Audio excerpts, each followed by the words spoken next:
Aujourd'hui, pour cette première recette en collaboration avec Electrodépôt, j'avais envie de vous montrer qu'on peut faire des très beaux et très bons gâteaux, très créatifs aussi, avec très peu de matériel. Parce que aujourd'hui, j'ai la chance de pâtisser dans une super cuisine, mais ça n'a pas du tout toujours été mon cas. J'ai même plutôt passé plus de temps dans des toutes petites cuisines avec très peu de matériel. Et pourtant, ça ne m'a jamais empêché de pâtisser. Aujourd'hui, c'est ça que j'ai envie de partager avec vous. Je vous emmène dans mon univers et on va faire un super gâteau. La base de notre gâteau, ça va être un pain de gêne. Pour faire un pain de gêne, il nous faut de la pâte d'amande. Pour ça, c'est très simple. Il me faut des amandes que je mets dans le blender et ensuite je vais rajouter du sucre glace et des blancs d'œufs et ça va nous faire une super pâte d'amande. Moi, j'ai décidé de prendre des amandes que j'ai fait d'abord torréfier au four pour leur donner plus de goût. Ça va nous donner une pâte d'amande un peu marron foncé, mais ça va apporter un très bon goût torréfié. Donc, je mets mes amandes dans mon blender et là, je vais en fait transformer ça en une poudre. Quand j'obtiens une poudre d'amande très fine, je peux alors rajouter le sucre glace et les blancs d'œufs. Et ensuite, je remixe. Une fois que j'ai une super pâte d'amande bien lisse et bien homogène, je vais pouvoir commencer mon biscuit pain de gêne. Donc en fait, je vais mettre la pâte d'amande dans mon robot. Si vous n'avez pas de robot à la maison, c'est pas grave, vous prenez des fouets, ça marche très bien. Ça sent déjà très bon. Et ensuite, je vais commencer à travailler ce mélange avec mes œufs, tranquillement. Donc je vais commencer par mettre un œuf, pas plus. Sinon après, ça va faire des petits grumeaux, on va avoir du mal à les enlever. Et mon robot n'est pas branché. J'enlève la feuille et je vais passer avec le fouet. Donc là, on va fouetter jusqu'à temps de bien blanchir notre mélange d'œufs et de pâte d'amande. Très important.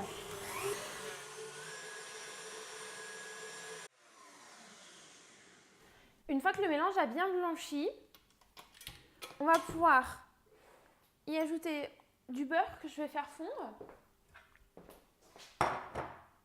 Hop. Pas oublier. Là, je vais rajouter de la farine que j'ai tamisée avec un tout petit peu de levure. Et surtout, hyper important, de la fleur de sel. Je préfère utiliser de la fleur de sel que du sel. Parce que la fleur de sel, vous allez tomber dessus. Ça va faire des petits morceaux de sel quand vous allez manger votre gâteau. C'est trop bon. C'est ce que je préfère. Et je relance. Et donc là, je vais pouvoir rajouter mon beurre bien chaud. Et je relance.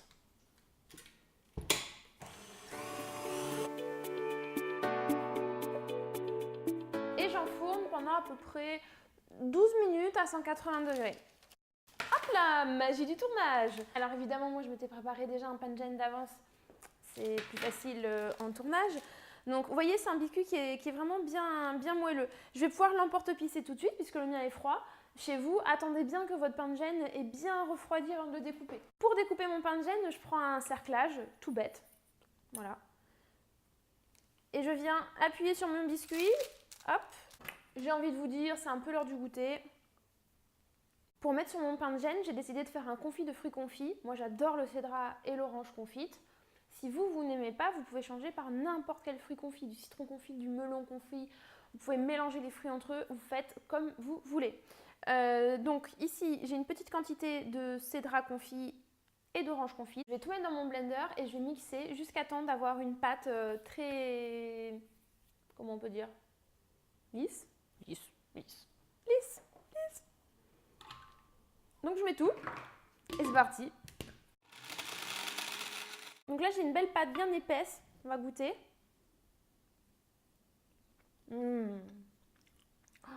C'est trop bon. Donc ça, je vais le mettre sur une feuille de papier sulfurisé. Hop là. Je referme ma feuille. Et je vais venir étaler mon confit. Voilà. Alors en fait, la petite blague entre nous, c'est que la cuisine vient juste d'être aménagée et j'ai oublié un rouleau à pâtisserie. Donc c'est pas grave, je vais vous montrer qu'on peut faire ça aussi très bien à la main. Donc le but, c'est de venir étaler notre confit. Voilà. de manière assez régulière.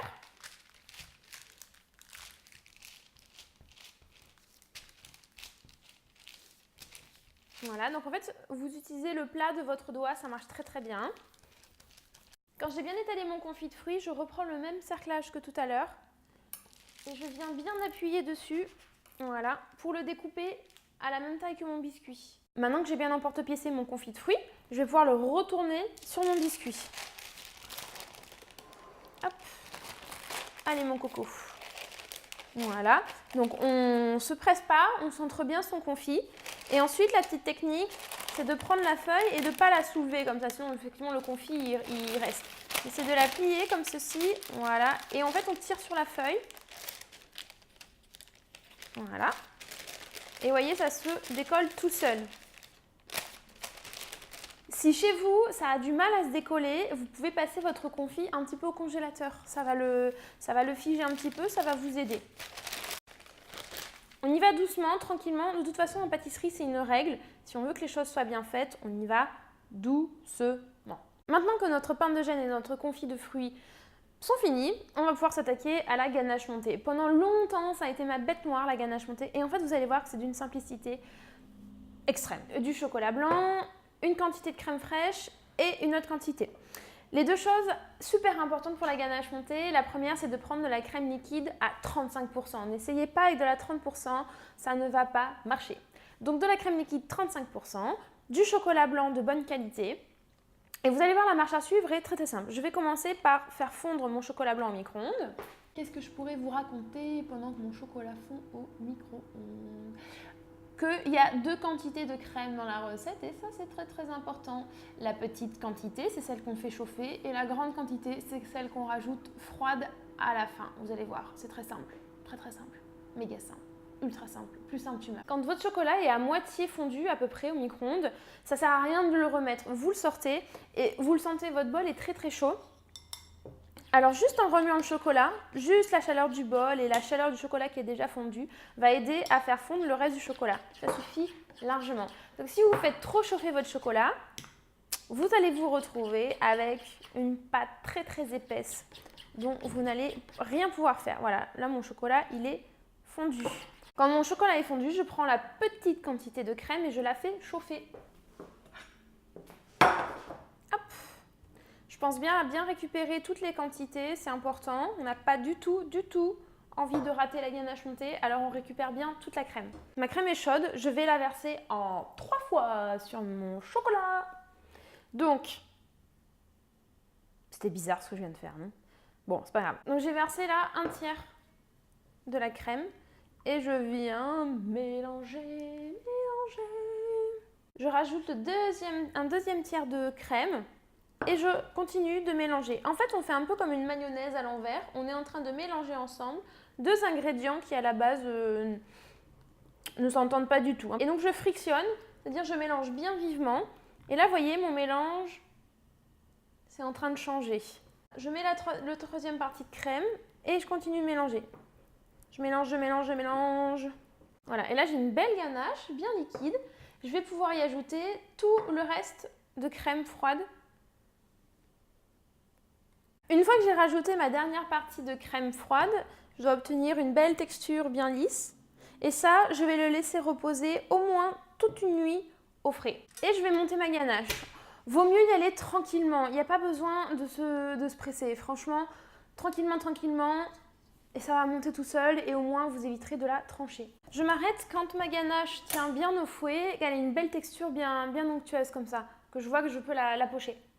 Je prends une poche à douille, je mets une douille unie à l'intérieur, c'est-à-dire qu'il n'y a pas de petits motifs ici.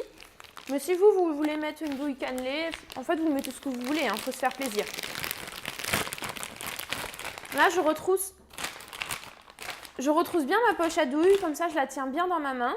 Et là je vais pouvoir mettre ma ganache montée à l'intérieur. Vous voyez, ça se tient bien. Hop, voilà, je mets tout à l'intérieur. Ça donne trop envie. Voilà.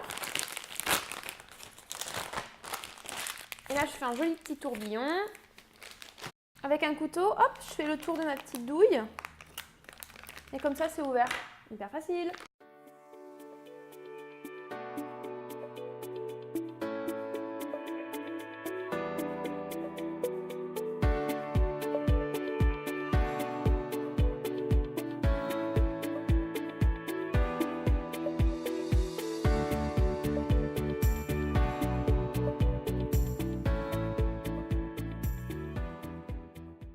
Notre gâteau est fini, je suis presque triste que ce soit déjà terminé, mais la bonne nouvelle c'est que je vous retrouve dès le mois prochain pour une nouvelle recette. J'espère que ça vous a plu, j'espère surtout que ça vous donnera envie de la refaire chez vous, que vous ayez beaucoup ou pas du tout de matériel. Si jamais vous avez des questions sur la recette, sur des techniques, sur du matériel, vous n'hésitez pas à les poser en commentaire, je passerai par là pour vous répondre. C'est très important pour moi que vous soyez capable de refaire ça chez vous. Voilà, pour que tout le monde puisse se régaler. En attendant, je crois que c'est l'heure du goûter et je crois que j'ai droit à une petite récompense.